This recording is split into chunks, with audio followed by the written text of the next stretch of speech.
സാഹിത്യകാരിയായിരുന്ന മാധവിക്കുട്ടിയുടെ ജീവചരിത്രക്കുറിപ്പ്. കവയിത്രിയായ ബാലാമണി അമ്മയുടെയും മാതൃഭൂമി ദിനപത്രത്തിൻ്റെ മുൻ managing എഡിറ്ററായിരുന്ന V. M. നായരുടെയും മകളായി 1934 മാർച്ച് 31 തൃശൂർ ജില്ലയിലെ പുന്നയൂർകുളത്ത് നാലപ്പാട്ട് തറവാട്ടിൽ ജനിച്ചു.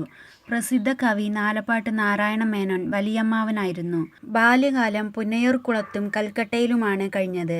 അച്ഛൻ വി. എം. നായർ കൽക്കട്ടയിലെ പ്രശസ്തമായ വെൽഫ്രഡ് ട്രാൻസ്പോർട്ട് കമ്പനിയിലെ ഉയർന്ന ഉദ്യോഗസ്ഥനായിരുന്നു. ഇന്റർനാഷണൽ മോണിറ്ററി ഫണ്ടിന്റെ സീനിയർ കൺസൾട്ടന്റായിരുന്ന മാധവദാസുമായി 15-ാം വയസ്സിൽ കമലയുടെ വിവാഹം നടന്നു.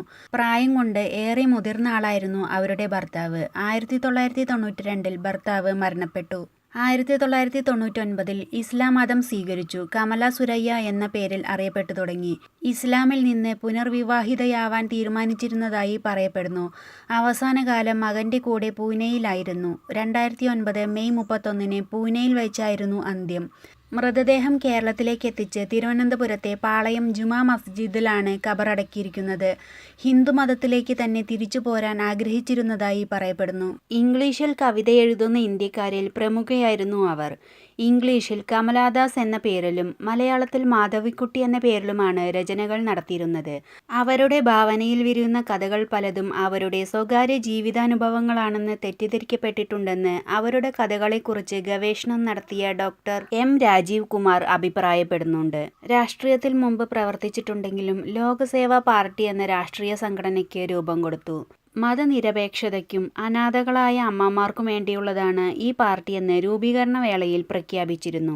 1984 ഇന്ത്യൻ പാർലമെന്റിലേക്ക് നടന്ന തിരഞ്ഞെടുപ്പിൽ മത്സരിച്ചെങ്കിലും പരാജയപ്പെട്ടു. അവരുടെ കൃതികൾക്ക് പലരും ചലച്ചിത്ര ഭാഷ്യം നൽകിയിട്ടുണ്ട്. ദൂരദർശന് വേണ്ടി ലെനിൻ രാജേന്ദ്രൻ സംവിധാനം ചെയ്ത ബാല്യകാല സ്മരണകൾ, ശ്യാമപ്രസാദ് സംവിധാനം ചെയ്ത വേനലിന്റെ ഒഴിവ് എന്നിവ ടെലി സീരിയലുകളായി ഇറങ്ങിയിട്ടുണ്ട്. കൂടാതെ 2018 ആമി എന്ന പേരിൽ കമലിന്റെ സംവിധാനത്തിൽ ഒരു മലയാള ചലച്ചിത്രം പുറത്തിറങ്ങി. മഞ്ജു വാര്യരാണ് ഇതിൽ മാധവിക്കുട്ടിയെ അവതരിപ്പിച്ചത്. സുരയ്യ പാടുന്നു, അമ്മ, സസ്നേഹം, യാ അല്ലാഹ്, വർഷങ്ങൾക്ക് മുമ്പ്, കടൽ മയൂരം, എന്റെ സ്നേഹിത അരുണ, നഷ്ടപ്പെട്ട നീലാംബരി, കവാടം, ചന്ദനമരങ്ങൾ, നീർമാതളം പൂത്ത കാലം. മാധവിക്കുട്ടിയുടെ കൃതികൾ സമ്പൂർണം, മാനസി, തണുപ്പ്, പക്ഷിയുടെ മണം, മനോമി, വീണ്ടും ചില കഥകൾ എന്നിവ മലയാളത്തിൽ അവരെഴുതിയ ഏതാനും കൃതികളാണ്. Summer in Kolkata, the descendants, collected poems, the sirens, only the soul know how to sing എന്നിവ ഇംഗ്ലീഷിൽ എഴുതിയ ചില കൃതികളാണ്.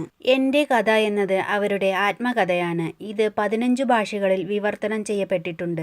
1984 സാഹിത്യത്തിനുള്ള നോബൽ സമ്മാനത്തിന് നാമനിർദ്ദേശം ചെയ്യപ്പെട്ടു. അനാഥരായ അമ്മമാരെയും സ്ത്രീകളെയും സംരക്ഷിക്കുവാനും മനുഷ്യത്വ പ്രവർത്തനങ്ങൾക്കായി ലോക് സേവ ചാരിറ്റി ട്രസ്റ്റ് എന്ന സംഘടന ആരംഭിച്ചു.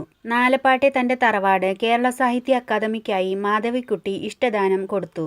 1997 നീർമാതളം പൂത്ത കാലം എന്ന കൃതിക്ക് വയലാർ അവാർഡ്, 2002 എഴുത്തച്ഛൻ പുരസ്കാരം, തണുപ്പ് എന്ന കൃതിക്ക് സാഹിത്യ അക്കാദമി പുരസ്കാരം, Asian world prize, Asian poetry prize, Kent award, Kerala Sahitya Akademi വിശിഷ്ട അംഗത്വം, ആശാൻ പ്രൈസ് എന്നീ പുരസ്കാരങ്ങൾ ലഭിച്ചിട്ടുണ്ട്.